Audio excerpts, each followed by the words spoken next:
Daytona Beach, 1955. Chevrolet sets new all-time records for its class in stock car acceleration and flying mile competition. Darlington, South Carolina, Labor Day, 1955. The World Series of stock car racing. A grueling 500-mile classic over this fast Grand National track. A thrilling race, a thrilling winner, Chevrolet. Daytona Beach, February 1956. The same hard-packed Florida sand strip fronting the ocean.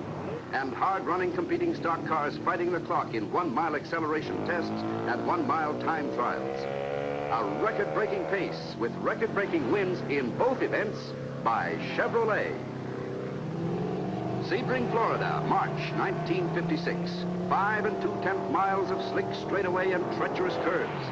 One of the toughest road race courses in the world. And a grinding 12-hour endurance run for racing and production model sports cars, with Corvette proving itself the hottest sports car in America. Gardena, March 1956. A California short track racing oval. Every foot a challenge met and won by Chevrolet in a 1-2-3 winning finish. These are highlights of a few of the many stock car events held throughout the year from coast to coast. And as in these annual Daytona Speed Weeks, all regular production cars, standard and sports models, compete under the uniform rules of the National Association for Stock Car Auto Racing. Every event is an exacting test of a car's ability to perform, an opportunity to prove engineering superiority, a chance to display those outstanding performance features that are the trademark of a winner.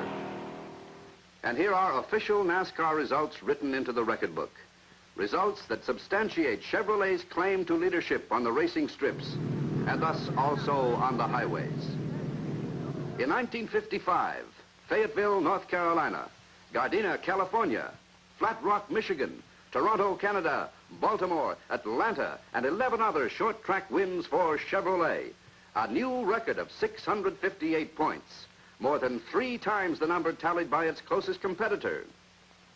And in 1956, Chevrolet once again is far out in front of its closest competition, increasing its national point standing from last year's 3-1 margin to this year's 4-1 lead.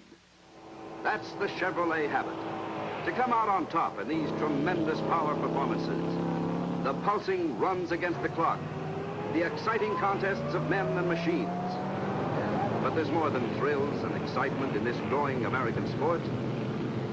These are performance tests in the public proving grounds where a spectator can see what a car can do and give him an idea of why the car that wins so consistently on the tracks is also the nation's performance and sales leader. To get a better idea, a real bird's eye view of these winning Chevrolet performance features, let's look in on this demonstration race. It's a work session for top-ranking stock car drivers preparing for a big coming event and driving their choice, Chevrolet. This race will be run under exactly the same conditions as any official stock car race. All of these Chevrolets are production models, engineered and built the same as any found on a showroom floor. The gas comes from the public filling stations. It's the same that's used in all stock car races. This isn't the first run for any of these battle-scarred cars.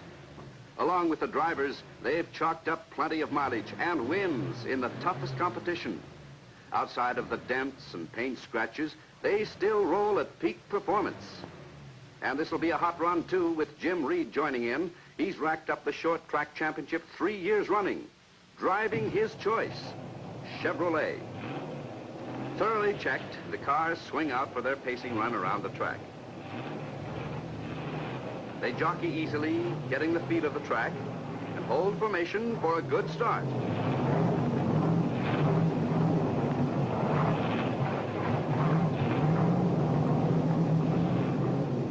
The flagman steadies and readies them, and they're off.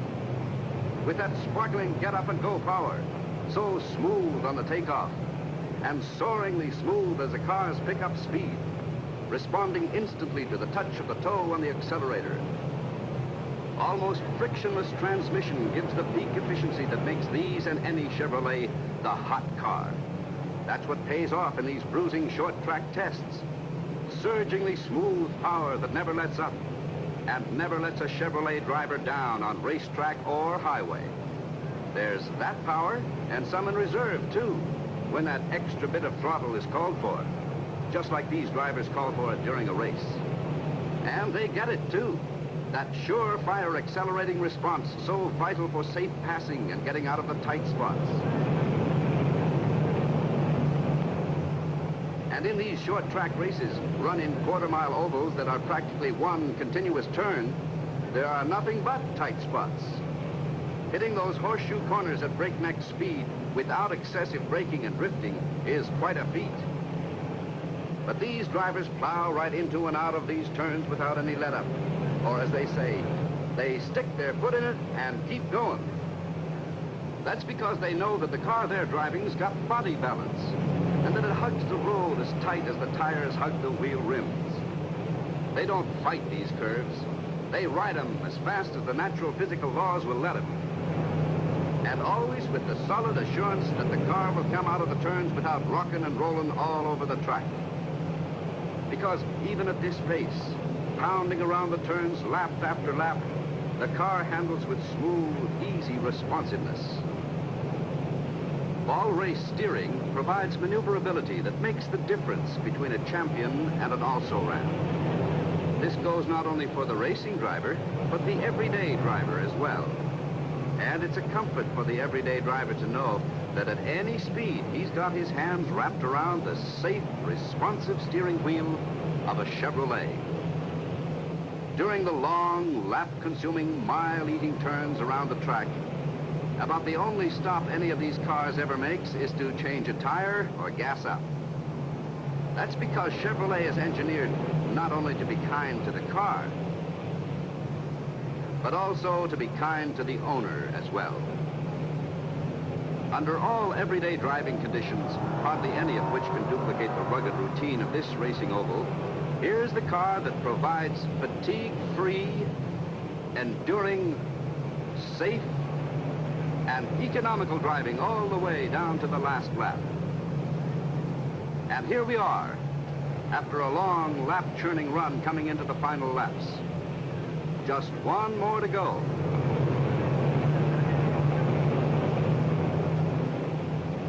Around once more into the last turns. And across the finish line, the winner. They're all winners right from the starting line down to the finish.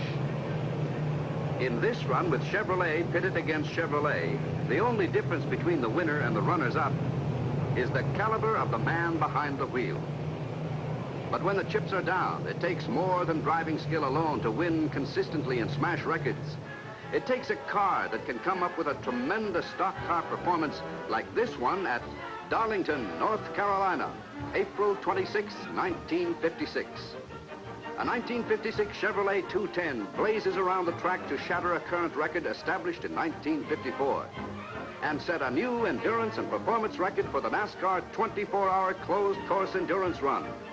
2,438 bruising miles, 3,546 car-killing turns around this 1 3/8 mile oval.